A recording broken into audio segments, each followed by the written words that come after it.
What's up, everyone? Nick from Comic Culture here. It's time for Nick at Night, my weekly comic book review show. Let's get into the books I read this week. We're actually going to start over in Marvel with One World Under Doom. We have issue number 3, Ryan North on this one.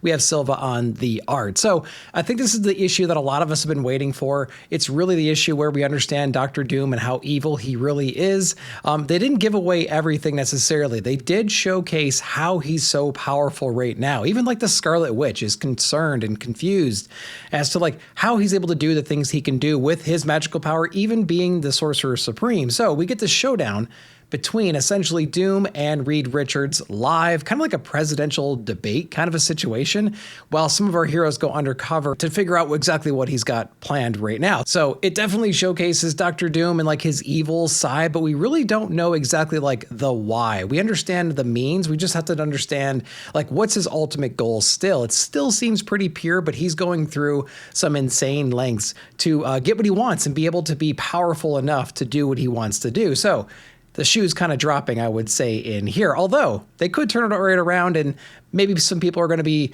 agreeing with his methodologies here. That's going to be interesting to see in the next issue. He does lose his crap, though, inside this issue and starts attacking Reed and whatnot. So that was kind of cool to see them debating back and forth. And we get to see exactly how nuts this guy really is. And I think a lot of us are just waiting for that moment to happen in this series because, of course, it will. It's freaking Dr. Doom. How else is this going to go? So this issue really felt like the inevitable conclusion to this arc right here. Of course, Doom is going to head in this direction. We just didn't know how long he's going to be playing the good guy for. He's starting to show his true colors here in issue number 6. Let me know if you guys read it. Next up, we have Christopher Condon and we have Cappuccio over on Ultimate Wolverine. We have issue number 8 right here. Pretty cool issue, I would say. Wolverine's still getting over the fact that he was the Winter Soldier. He was brainwashed. How does he fit into this world? How does he cleanse himself of that evilness that was in him for so long? Couple of pages in the very beginning covering that part right there. But the most interesting part really is the team gets together. This X-Men team, the proper X-Men team, gets together to infiltrate this base. They find these mutants they're trying to save, and they meet the Ultimate Angel inside of the book, actually referring to him as one of the 4 horsemen of the apocalypse. Really cool introduction to the character, I would say. Made an impact for sure. Maybe he can be reprogrammed like the Winter Soldier was. Some casualties on the team during this mission right here, which I felt was a little bit flat. I mean, we just lost essentially 2 different main players on our team, and we kind of glossed over that, and there was like no emotion. Maybe I missed something. I don't know, guys. Issue number 8, Ultimate Wolverine. Really cool introduction to the Ultimate Angel inside the book. Let me know if you guys read this one down below. Next up is Captain America issue number 2, Chip Zdarsky on this one. I think I was pretty hard on issue number 1. It was okay. They did this thing where they picked up essentially the entire Marvel universe, picked it up and they dropped it into the early 2000s. So like 9/11 was the prominent disaster tragedy that happened in this time. And it wasn't like World War II, something like that. We don't know who Tony Stark is. A lot of identities are still secret. He's still in some early armor and whatnot. Cap just got thawed out. And so that's where we are inside this book. So it doesn't really fit inside the landscape of the Marvel universe right now, which is interesting. Maybe it's out of continuity. Who knows what's going on there? But that was a big complaint, I think, from a lot of people. The other complaint was we basically have another Captain America on the team right now. He was given the serum as well. And so he basically looks like Captain America, just a little bit different origin story perhaps. But that's where we are inside of here. Actually joining the new Howling Commandos, going on some missions and whatnot. I'd love to show you 2 pages of consecutive comics, but there's so many ads inside this book. Thank you, Marvel. So we have, both Captain Americas doing some missions right now. They're going over, trying to take out Dr. Doom. They have one mission. It quickly turns into another one, and they have an opportunity to take Doom out head on inside of here. And so that's what they're trying to do inside the issue. Of course, it doesn't go according to plan, and Cap has those familiar inner monologues that he typically has about fitting into the current landscape. Is the government trustworthy still? Man, the world certainly has changed. Like, is this the right thing to do? Is this the mission we should be on? Very familiar Captain inner monologue throughout this entire story. So if you're not into that kind of thing, I don't know if you're going to like this book right here, but some cool surprise little twists at the end. It's got me at least intrigued for issue number 3. Let me know how you guys are feeling about this new run from Chip down below. Then next up, we have Daredevil Cold Day in Hell issue number 3. This is the conclusion of this run right here from Charles Soule and Steve McNiven. Steve McNiven is doing incredible work. This cover alone is a masterpiece. Interior artwork is so freaking good. It's gritty, it's raw, it's sickening. There's just so many cool moments inside of here, and it's very mature as well. A lot of interesting things happening in here, but this gives us the ultimate showdown between Old Man Bullseye and essentially Old Man Matt Murdock, as well as Daredevil Daredevil. We get some Punisher action in here. How? You guys can read it inside the book. We have this new character, this young girl, who was the center of attention in the early issues here. Captain America having saved her. She has some kind of a power that we've been harnessing. Bullseye's been harnessing this entire time.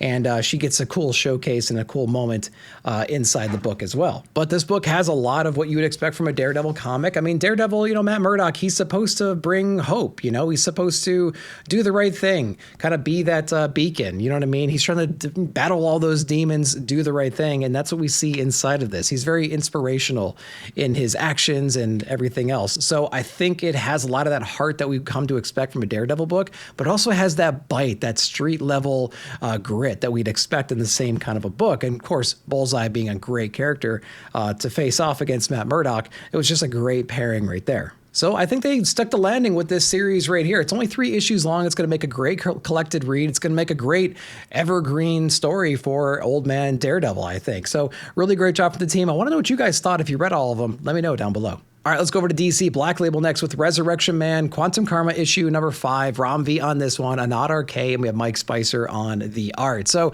I think we're having a little bit of a focus issue with the story right here. I like the idea of the Resurrection Man being killed essentially by old age, by time itself. And now he's in this interesting situation where he can kind of manipulate time. He can go back, he can revisit certain moments, he can do things differently, but this older version of him who's been in the gears, right, this entire time has lost his mind, essentially, wants to harness this power and do whatever he wants to do with it. So we're trying to battle a future version of ourselves who also has this ability in a way. So we basically have to be on the run right now through time, through these different moments in our life, and try to hide from our future self, which is a cool concept in general. But I really like the fact that he teams up with the Human Target as well. And so the Human Target, certainly an agent of chaos that you can throw into here to kind of fool yourself. So I like the execution of all that.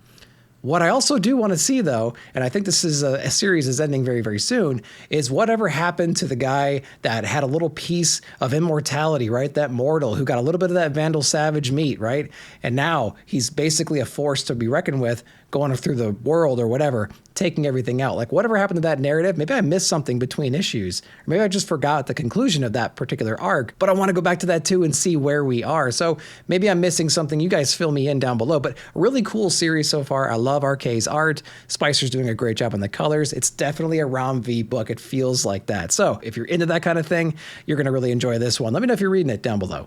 Next up is Absolute Superman issue number 10, Jason Aaron on this one. As far as Absolute books go, this has the most mature world building of all of the titles so far. I do like the interpretation of Kal-El as well in this, not really called Superman, but he's at least an interesting character with some cool gadgets and some twists on his origin story and everything. And the people around him, his typical ancillary cast, are playing very different roles, which is kind of cool. I think the Ra's al Ghul character is kind of taking the spotlight a little bit because the dude is sick and twisted. He's got a lot of resources. Brainiac is another great character. So this might be a series where I'm more interested in the villains than I am the heroes. And that's kind of interesting too. In recent issues of Ultimate Superman, we did see Superman kind of like cracking a little bit. He got the father box to help him, recover from some wounds in a previous issue, some gunshots that were laced with kryptonite, things like that. That father box has twisted him a little bit. He's going to be a little bit more unhinged, but we didn't see that thread play through inside of this issue. We only saw it in the last issue, and there's some perfect moments in this one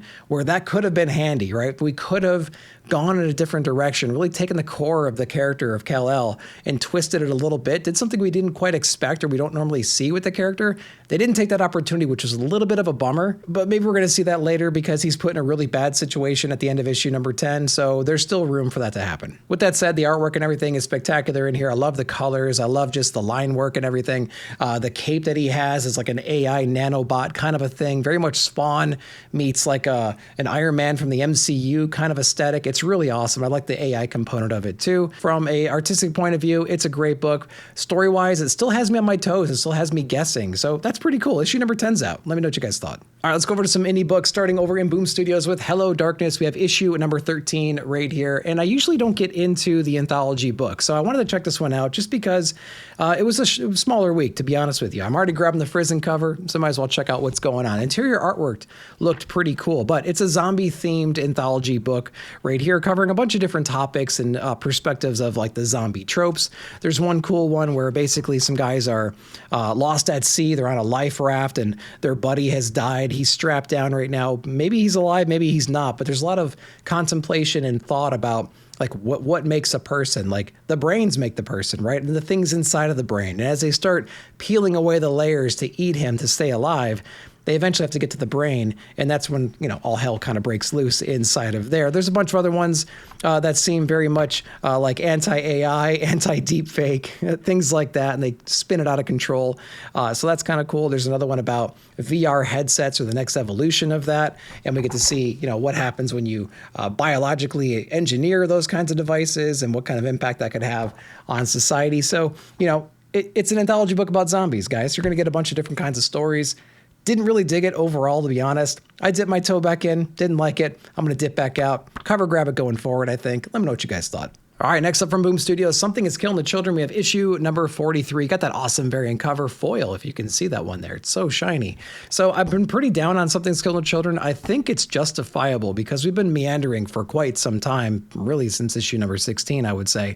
And so we're going back in time right now. So Erica Slaughter's going back. She's being trained right now by Jessica, I think it is.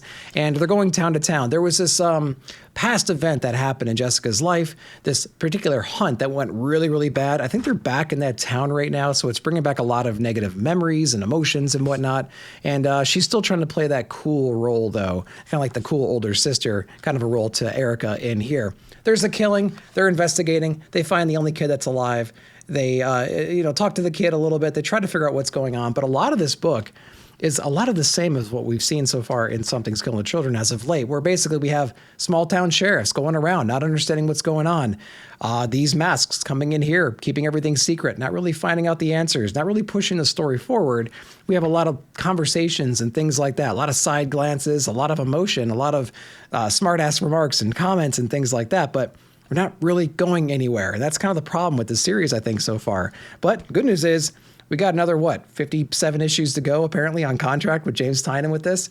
So, I don't know, guys. I'm still really upset about this series, to be honest with you. Let me know why I'm wrong. Let me know what you guys thought down below. Next up is Fortress issue number 1. Got an advanced copy of this one online, and it was a pretty interesting book. Not a whole lot to it, but a cool world-building issue, to say the least. Interesting characters in here as well, set in the future.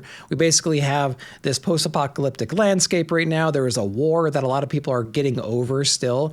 There's a mixture between humans and cybernetics, and so these people have augmentations and different arms and legs with weapons built into them. And there's this new villain that's taking over right now, so a lot of the people coming out of the war trying to go back to normal lives are having to, rearm themselves and gather the forces against whatever evil is building right now. So we follow this main character, and she's trying to find some of her allies, some of the other battle bots that existed in the world and whatnot that she's augmented, trying to find some other resources, some kind of like saviors, so to speak, in this area, team back up with them, get them rearmed, and they're going to be going forward, taking on the threats going forward. So the backup story is actually pretty cool as well. It's pretty short and everything, but it just reiterates the fact that this is a war-torn world. Everything is still very dangerous. People are scavenging for just kind of like mementos of their past, right? Trying to bring some normality back to their life, but they're still living in a war zone, and they get quickly reminded of that right there. Aesthetically, it's a pretty amazing book. The colors are really bright and vibrant and everything.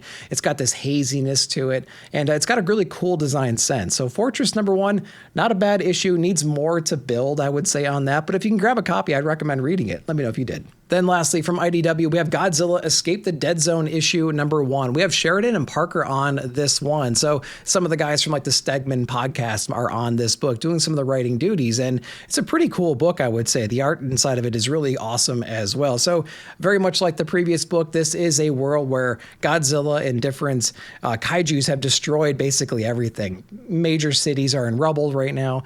We have some Borderlands type situations going on where they're building up different things. They're trying to bring humanity back together. There's bars and there's cities and things like that built out of the rubble, but it's a very nomadic kind of a culture, and everything is real dangerous still. There's all these different mutations going on and things like that, and so it's a very dangerous place still. But we do feature one of these characters who's kind of like a mini kaiju, half man, half kaiju kind of a character, very much like a Hellboy type of a character, I would say. There's a lot of cool influences, and you can see it so clearly in the book as you're reading it, both from a story point of view, main characters, and just a vibe feel, I think. So as far as like the world building and the vibe the book gives you, I think they did a really great job job of like setting all that up and making you excited to be there and see what else happens with these characters. A lot of great action. Of course, there's kaijus, but there's mutations mixed into it too. So that kind of a world setting with mutations, with kaijus, and the perfect artist on there, I think they did a great job building the world out. I think the writing could have used another pass or two through editorial or maybe a couple extra notes, but I really think the world building and the characters overshadow all of that stuff, and they did a great job of like bringing me in, hooking me, and I'm excited for issue number 2. So that's what you want in a comic right there. Great job to them. Let me know if you guys read it. All right, that's what I read this week. I hope you enjoyed that. Let me know down below what you read and what your favorite books of the week were. While you're down there, like, subscribe, share, hit that bell notification to be alerted whenever I put out new videos. Thank you so much for watching. We'll see you in the comments.